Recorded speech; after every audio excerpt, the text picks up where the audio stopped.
திமுக MP ஜெகத் ரட்சகனுக்கு 908 கோடி ரூபாய் அபராதம் விதித்து அமலாக்கத்துறை தற்போது அதிரடி நடவடிக்கை எடுத்துள்ளது. சட்டவிரோத பணப்பரிமாற்ற வழக்கில் அரக்கோணம் திமுக எம்பி ஜெகத் ரட்சகன் அவரது உறவினர்கள் இடங்களில் சோதனை நடைபெற்ற நிலையில் ஜெகத் ரட்சகனுக்கு சொந்தமான 89 கோடி ரூபாய் மதிப்பு உள்ள சொத்து ஆவணங்களை அமலாக்கத்துறை பறிமுதல் செய்துள்ளதாகவும் 908 கோடி ரூபாய் அபராதம் விதித்துள்ளதாகவும் அதிகாரப்பூர்வமாக தெரிவிக்கப்பட்டுள்ளது.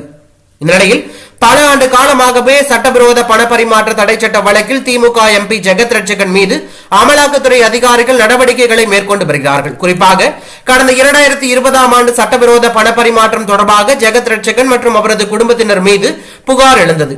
இந்த புகாரின் அடிப்படையில் ஜெகத் ரட்சகனின் வீடு மற்றும் அவருக்கு சொந்தமான இடங்களில் அமலாக்கத்துறை அதிகாரிகள் சோதனை மேற்கொண்டார்கள். மேலும் வெளிநாட்டில் சட்டவிரோதமாக முதலீடு செய்யப்பட்டது தொடர்பாக அவருக்கு சொந்தமான 89 கோடி ரூபாய் மதிப்பு உள்ள சொத்துக்களை அமலாக்கத்துறை முடக்கியது.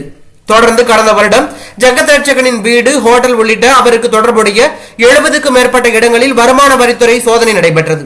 இந்நிலையில் ஜெகத் ரட்சகனுக்கு 908 கோடி ரூபாய் அபராதம் விதித்து அமலாக்கத்துறை தற்போது அதிரடி நடவடிக்கை எடுத்துள்ளது பரபரப்பை ஏற்படுத்தியுள்ளது.